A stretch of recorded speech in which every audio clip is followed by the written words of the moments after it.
Oi, meus amores, que bom encontrar com vocês.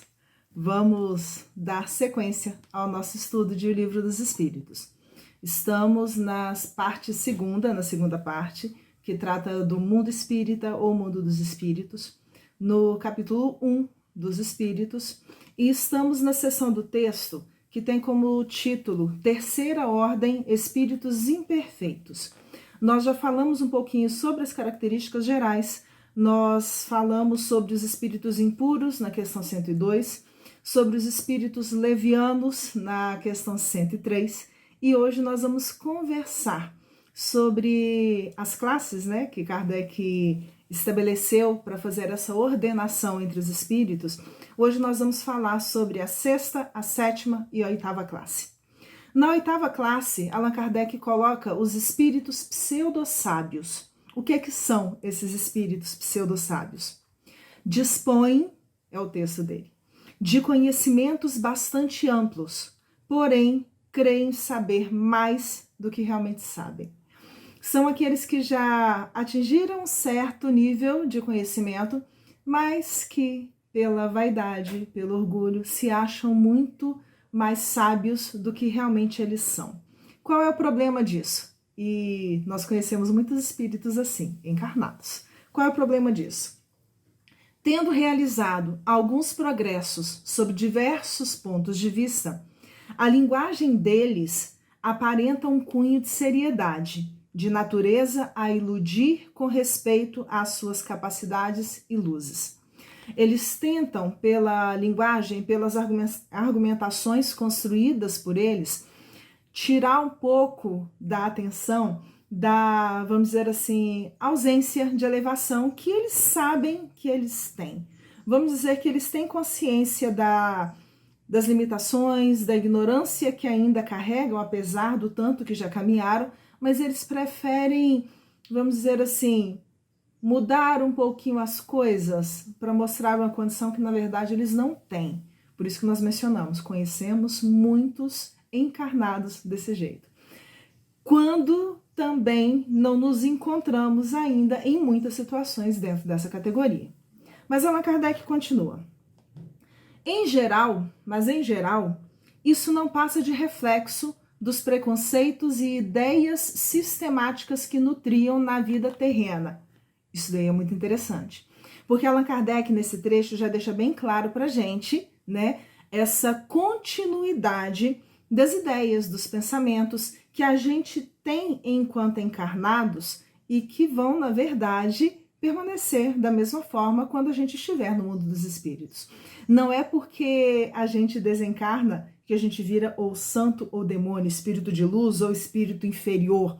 Aquilo que nós somos atualmente vai ser a característica, vai ser a feição com a qual nós vamos nos apresentar no mundo dos espíritos. E é importante a gente ter esse tipo de dimensão, porque se queremos estar numa condição melhor do lado de lá, é necessário que comecemos a trabalhar essa condição desde já. Isso daí é muito importante. Ele continua.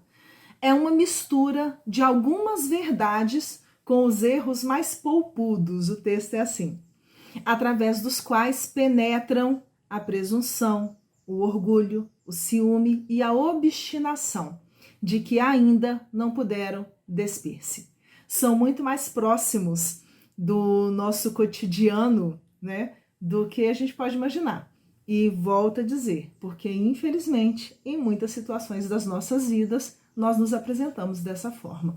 Queremos mostrar o quanto já sabemos, o quanto somos desenvolvidos, o quanto somos evoluídos, quando na verdade isso não passa de presunção, de orgulho, de vaidade.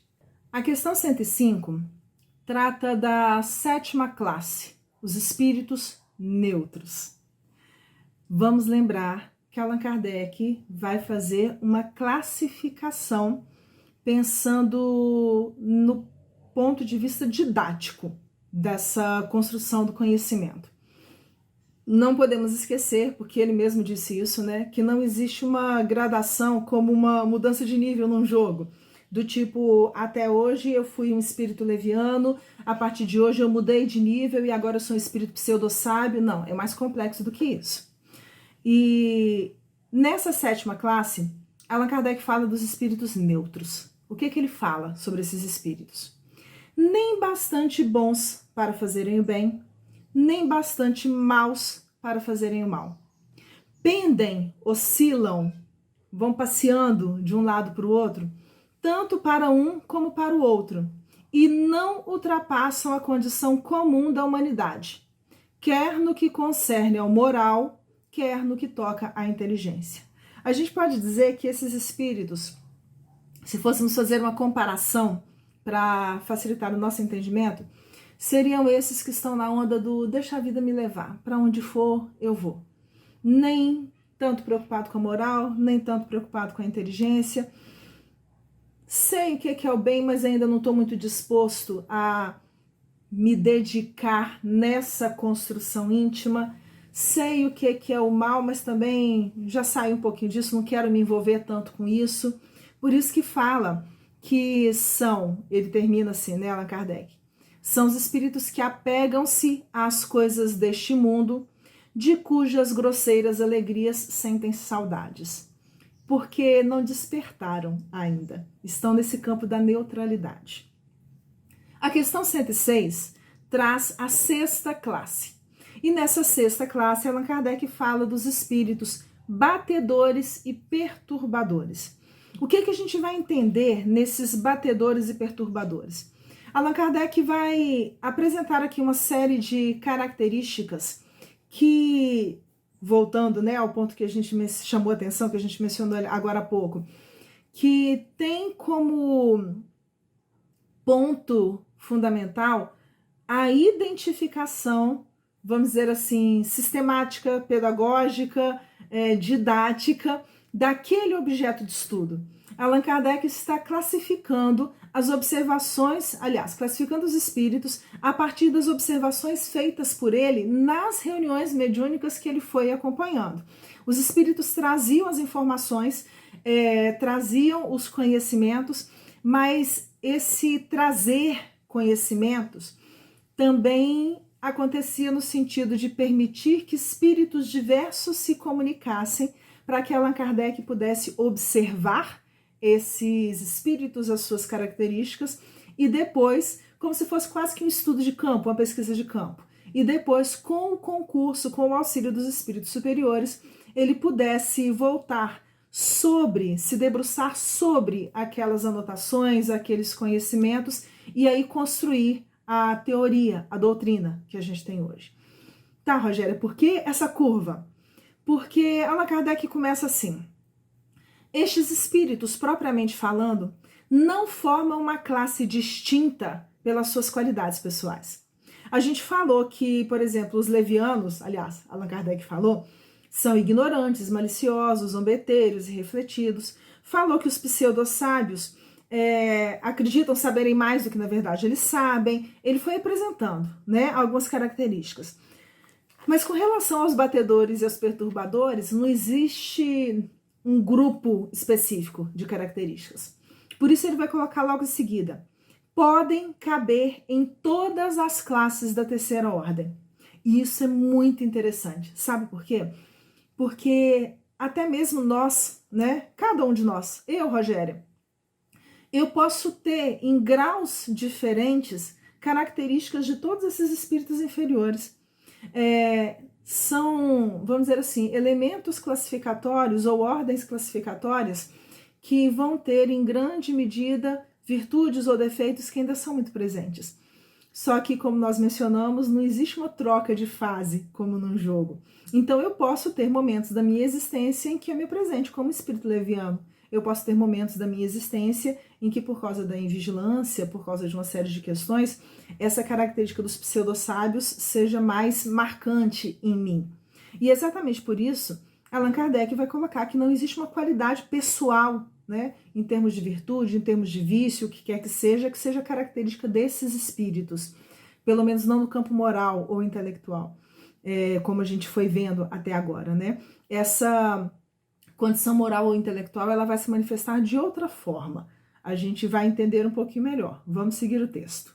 Manifestam geralmente sua presença por efeitos sensíveis e físicos, como pancadas, movimento e deslocamento anormal de corpos sólidos, agitação do ar, etc.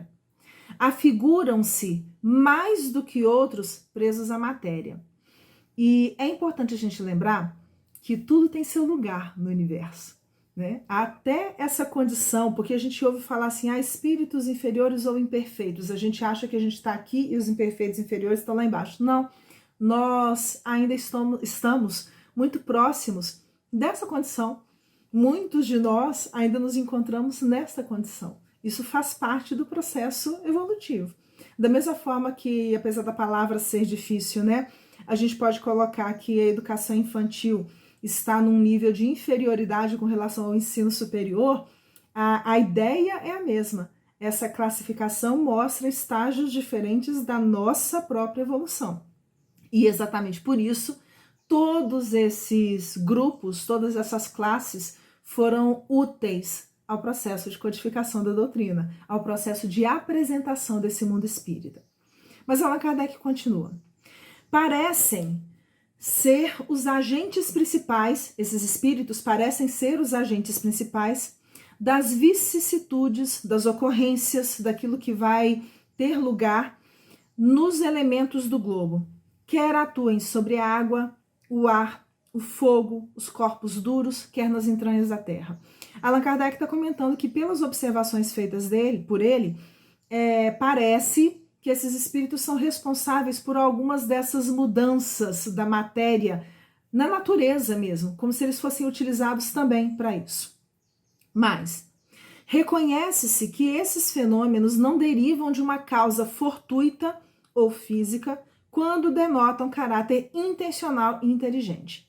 Tem situações de movimentação, igual no caso das mesas girantes, igual no caso das pancadas, que demonstra ter um efeito inteligente para além daquele efeito físico que está sendo demonstrado. E é nesse ponto que Allan Kardec vai situar, é nesse lugar que Allan Kardec vai situar esses espíritos batedores e perturbadores, porque perturbam, né, a ordem desse mundo dos vivos de alguma forma.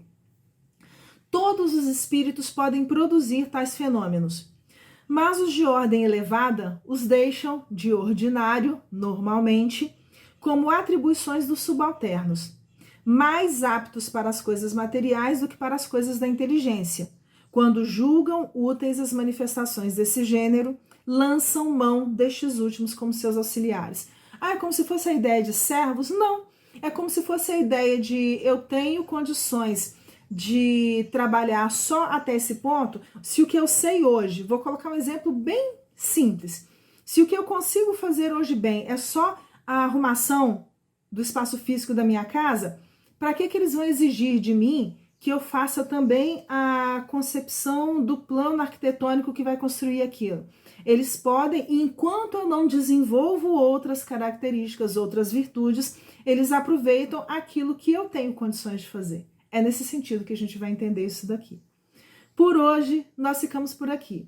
Encerramos essa parte, né, da terceira ordem, onde foram apresentados os espíritos imperfeitos. Na nossa próxima conversa, vamos para a segunda ordem e vamos falar sobre os bons espíritos. Um beijo grande para vocês. Fiquem com Deus.